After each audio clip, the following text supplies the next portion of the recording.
안녕하십니까. 저는 동국대학교에서 게임이론과 연기법의 활용방안 연구라는 제목으로 철학박사 학위를 받은 김용강입니다. 게임이론하고 연기법은 서로 상호작용한다는 점에서 일맥상통한다는 점에서 주제로 잡았습니다. 우선 제 논문을 소개할 기회를 주심에 감사드리고 영광으로 생각합니다. 제 논문은 불교는 무엇인가로 시작합니다. 불교는 무엇입니까? 이는 너무 쉽고 너무 당연한 질문입니다. 그렇지만 그 대답은 어떻습니까? 그 대답은 너무 어렵고 누구도 대답할 수 없는 질문입니다. 특히 우리나라는 유구한 불교 역사를 자랑하고 있음에도 불구하고 어느 누구도 이 질문에 자신 있게 대답할 수 없는 것이 현실입니다. 불교란 무엇입니까? 그 누구도 답을 해줄 수 없으니 내 스스로 찾아야 된다고 생각했습니다. 그런데 어디에서 이 질문에 대한 답을 찾을 수 있겠습니까? 우선 불교 경전을 생각할 수 있을 것입니다. 그런데 불교 경전에는 8만 대장경만 해도 상상할 수 없을 정도로 방대한데 그 이외에도 수많은 경전이 있습니다. 그 방대한 경전 속 그 어디에 답이 있을까요? 금강경, 화엄경, 능엄경, 법화경 등 수많은 경전 중 그 어느 경전에 그 답이 있을까요? 경전 이외의 방법으로는 불교를 알기 위해서 수행 혹은 참선을 생각할 수 있을 것입니다. 중국에서 수행을 통한 불교, 즉 수행을 통하여 깨달음을 얻고자 하는 것은 달마선사로부터 시작됩니다. 달마선사는 소림사 토굴에서 9년 면벽 수행을 했다고 알려져 있습니다. 이러한 수행법이 송나라에 이르러서는 가나선이라는 수행법으로 정착되었고 우리나라 불교 대표 종단인 조계종은 이 가나선을 깨달음을 얻기 위한 수행 방법으로 받아들였습니다. 조계종은 금강경과 전등법을 소위경전으로 삼고 있고 직지인심하고 견성성불하여 전법도생하는 것을 목표로 하고 있습니다. 이는 금강경과 중국 선사들의 어록에 근거하여 깨달음을 얻어서 중생을 구제하겠다는 뜻입니다. 그래서 많은 스님들이 깨달음을 얻기 위하여 간화선 수행을 하고 있습니다. 간화선 수행은 화두를 하나 들고 그 화두를 한시도 쉬지 않고 참고하는 수행법으로 알려져 있습니다. 그렇지만 간화선 수행을 통한 깨달음이 무엇인지는 모릅니다. 깨달음은 불림문자로 여겨져서 깨달음은 말로는 표현할 수 없는 것이라고 합니다. 깨달음이 무엇인지 모르니 깨달음의 종교라고 하는 불교도 무엇인지 모르는 것입니다. 한편에서는 몇 년 동안 눕지조차 않는 장자부라, 일체의 말을 하지 않는 무건 등 일반인은 흉내조차 낼 수 없는 수행을 합니다. 그런 한편 도는 닦는 것이 아니고 생활이 그대로 불교라고 하고 있고 또 다른 한편에서는 부처도 죽이고 부모도 죽이고 스승도 죽이라고 하고 있습니다. 이처럼 깨달음의 방법이나 결과에 대하여 합의된 의견이 없습니다. 그래서 깨달음이 무엇인가에 대한 논쟁도 이루어지고 있지만 여전히 깨달음은 베일에 쌓여 있습니다. 이처럼 한국 불교에서는 불교란 무엇인가에 대한 답은 찾을 수 없습니다. 그래서 저는 불교란 무엇인가라는 질문에 대한 답을 초기 경전에서 찾고자 했습니다. 초기 경전으로는 니까야와 아함경을 들 수 있습니다. 인도 아쇼카 왕의 아들이 빨리어로 된 경전을 스리랑카에 전했고 이 경전이 먼지 속에 묻혀 있다가 영국이 인도를 지배할 때 이 경전을 영어로 번역하였습니다. 그리고 이것을 중국의 아함경과 비교해보니 그 내용이 똑같아서 세상 사람들을 놀라게 했습니다. 그래서 니까야와 아함경을 초기 경전이라고 하는 것에는 이견이 없을 것입니다. 초기 경전에는 붓다는 분명히 붓다의 깨달음이 연기법이라고 밝히고 있습니다. 연기법의 공식은 이것이 있을 때 저것이 있다. 이것이 생겨나므로 저것이 생겨난다. 이는 단순하고 쉬워 보입니다. 그렇지만 알면 알수록 심오합니다. 붓다가 깨달음을 얻은 후 설법할 방법을 몰라 설법을 하지 않으려 했을 만큼 심오합니다. 연기법이 의미하는 바는 나를 포함한 우주 삼라만상 모든 존재는 실상 혹은 실체가 없다는 것입니다. 이는 우리 눈앞에 존재하는 모든 존재의 실체를 부정하는 것으로 언어와 문자의 형식 논리에 맞지 않아 이해하기 어렵습니다. 그리고 심오합니다. 연기법을 현대적 의미로는 상호작용, 상호의존, 관계, 사건, 시스템, 복잡계 등이 될 것입니다.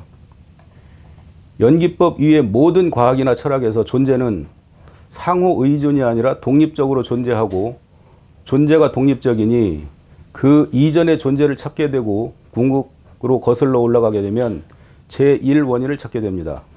제1원인을 찾을 수 없으니 신을 제1원으로 삼습니다. 그렇지만 연기법의 원리로 보면 모든 존재는 실체가 없으니 제1원인은 존재할 수 없습니다. 이처럼 연기법은 단순한 것 같으나 철학부터 과학에 이르는 모든 분야를 설명하는 아주 심오한 가르침입니다. 붓다는 연기법을 설명하기 위하여 다양한 표현을 사용했습니다. 우리가 불교 경전에서 흔히 접하게 되는 공, 무상, 중도, 불의, 십이연기, 사성제, 괴로움 등은 연기법의 다른 표현일 뿐입니다. 그런데 이들 각각을 다른 가르침으로 알고 있으니 불교를 이해하기 어려운 것입니다. 다시 한번 말씀드리면 붓다의 깨달음은 단 하나 연기법입니다.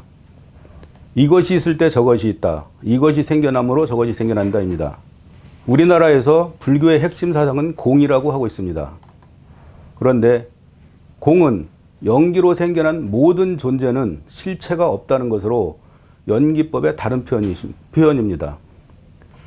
그렇지만 한국에서는 공은 신비롭고 알 수 없는 것입니다. 불교학 대사전에는 공을 다음과 같이 설명하고 있습니다. 공은 진여의 다른 이름이고 진여는 우주 만물에 두루 존재하는 상주불변의 본체인데 이것은 우리 생각으로는 미칠 수가 없고 우리의 이지로는 파악할 수 없는 진실한 경계이다. 그러나 이것은 온갖 것들이 다 실체와 자성이 없다는 공한 이치를 체득할 때 문득 나타난다. 이처럼 한국에서 공은 체득하기 전까지는 알 수 없는 것으로 그저 신비롭고 알 수 없는 것으로 말하고 있습니다. 이는 붓다의 연기법하고는 많은 차이가 있는 것입니다. 그리고 무상. 무상 또한 연기법의 다른 표현입니다.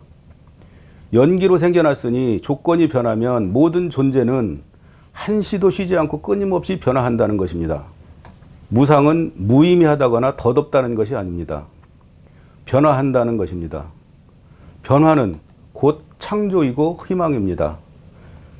변화가 되어야 바꿀 수 있고 희망이 있는 것입니다. 고정되어 있는 것에서는 희망이 없습니다. 그리고 중도가 있습니다.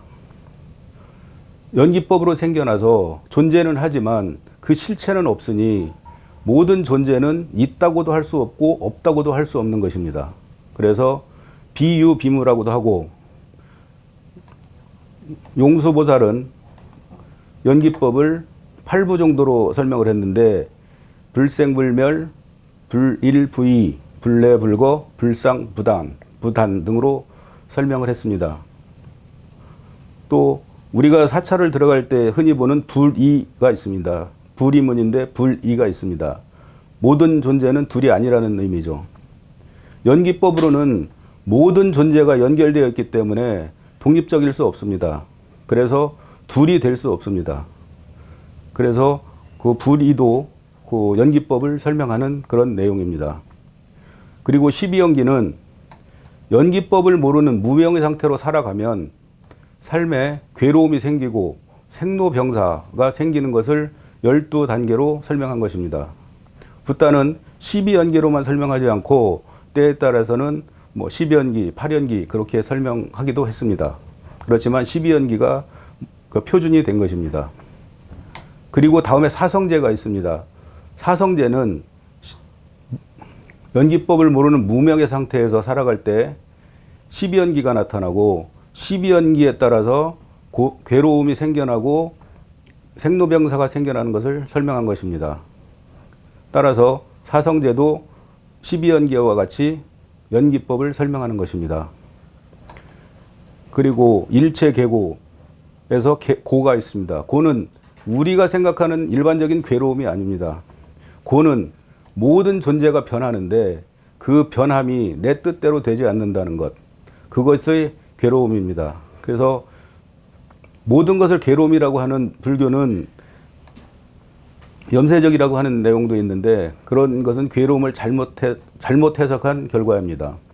연기법은 서양에서 과학이 발전하면서 점점 더 진리로 증명되어 가고 있다고 생각합니다. 뉴턴은 시간과 공간이 있고 그 안에 물질이 존재한다고 생각했고 그 서로는 독립적인 것으로 서로 영향을 전혀 미치지 않는다고 믿었습니다. 그렇지만 붓다는 독립적으로 존재하는 것은 하나도 없다고 했습니다. 시간도 마찬가지입니다. 시무별체, 즉 시간이 별도로 존재하는 것이 아니라고 했습니다. 봄이 오니 꽃이 피는 것이 아니라 꽃이 피니 봄이 오는 것이라고 했습니다. 이러한 진리는 아인슈타인이 특수상대성 이론에서 시간과 공간이 독립적인 것이 아니라 서로 연기한다는 사실을, 그리고 일반 상대성 이론에서는 시간과 공간뿐만 아니라 모든 물질이 서로 연기하여 시공간을 휘게 만든다는 사실을 밝혀냈습니다. 시간, 공간, 물질이 서로 연기, 즉 얽혀 있다는 것입니다. 과학이 발전하여 양자역학에 이르면 양자역학과 연기법은 인간과 우주의 본질을 이해하고 설명하는데 신비로울 정도로 많이 닮아 있습니다. 양자역학은 한마디로 존재하는 모든 것의 실체는 없고 모든 존재는 사건 혹은 과정으로 잠시 존재하게 된다고 하고 있습니다. 이는 붓다의 연기법 설명과 정확히 일치하는 것입니다. 연기법을 모르는 인류에게 미시세계는 그동안 절대적으로 믿었던 인간의 이성으로는 도저히 이해할 수도 설명할 수도 없는 세상입니다. 과학으로 모든 것을 설명할 수 있다고 믿었던 과학자들은 양자역학 앞에서 다시 겸손해집니다. 일부 양자역학자들은 연기법, 특히 공사상에서 미시세계에 대한 개념적 이해를 구하고 있습니다. 양자역학이 없었다면 인류는 영원히 연기법을 이해할 수 없었을 것이라고 주장하는 사람도 있습니다. 이처럼 이해할 수 없던 연기법이 과학이 발전하면서 점점 더 인류에게 진리로 다가오고 있습니다. 그래서 한국 불교를 생각해 봅시다. 한국 불교에서 다시 연기법을 세워야 합니다. 깨달음만 추구하다가 연기법은 완전히 잊혀진 진리가 되었습니다. 제2의 붓다라 일컬어지는 용수보살은 깨달음을 얻은 후 붓다의 연기법을 더욱 굳건히 세우고자 했습니다. 붓다의 깨달음인 연기법을 떠난 불교는 불교일 수 없습니다. 간화선을 통한 깨달음도 연기법이 되어야 합니다. 깨달아 보니 연기법이 아니라고 한다면 그것은 붓다의 가르침과 다르니 그것은 불교라고 할 수 없을 것입니다. 그리고 간화선 수행만이 불교는 아닙니다. 언어와 문자를 통한 붓다의 가르침도 불교입니다. 간화선동 불교의 선종은 백성들 대부분이 문맹일 때는 중생들에게 다가갈 수 있었고 받아들여졌지만 지금은 문맹이 없습니다. 따라서 연기법을 중심으로 불교를 연구하고 발전시켜야 현재를 살아가는 중생들에게 다가갈 수 있습니다. 중생들에게 외면받는 그 어떤 진리도 진리로서의 역할을 할 수 없습니다. 붓다도 연기법을 바탕으로 설법 대상에 따라 알기 쉽고 알아들을 수 있도록 법문을 한 것입니다. 그리고 과학적 사실과 연기법을 연결시켜야 합니다. 서양에서는 상대성 이론, 양자역학뿐만 아니라 생물학, 시스템 이론, 복잡계동 거의 모든 분야에서 관계, 즉 연기법을 이용하여 많은 사실을 규명하려고 하고 있습니다. 발전된 과학적 지식을 이용하여 붓다가 그랬던 것처럼 연기법이 변함없이 세상의 유일한 진리임을 증명하여야만 합니다. 과학적 지식은 객관적 사실로 누가 받아들일 수 있는 것으로 연기법이 과학적 사실과 부합될 때 더 많은 사람들이 연기법을 진리라고 받아들일 수 있는 것입니다. 연기법을 이해하고 받아들이게 되면 결국 너와 내가 둘이 아니라는 걸 깨닫고, 그러면 자연스럽게 자기중심적 사고에서 벗어나 너와 내가 같이 행복해질 수 있는 방법을 모색하게 될 것입니다. 연기법은 이처럼 윤리와 도덕의 강력한 사상적 기반이 되는 것입니다. 이처럼 연기법은 어떤 종교와 사상과도 대립되지 않으며 어떤 과학적 법칙과도 어긋나지 않습니다. 그래서 연기법은 결국 포용이고 자비이고 사랑입니다. 현재 한국은 과거에는 상상하지도 못할 물질적 풍요를 누리고 있지만 좌우, 남녀, 우열, 노소, 노사 등 이분법적으로 나뉘고 찢어져 있으며 둘 중 하나만 진리라고 주장하며 싸우고 있습니다. 이럴 때일수록 연기법에 대한 가르침이 절실히 필요한 것입니다. 연기법적 시각은 결국 자비이고 사랑인데 자비와 사랑에도 방법이 필요합니다. 이것을 알려주는 것이 게임 이론입니다. 게임 이론의 근본 이론은 인간들의 모든 행위의 결과가 상호작용의 결과로 나타난다는 것입니다. 이는 붓다가 중생들의 괴로움의 원인이 탐욕, 즉 이기심이라고 했는데, 중생들이 각자의 이기심을 근거로 삶을 살아갈 때 어떻게 괴로움에 이르게 되는지 이론적 근거가 되는 것입니다.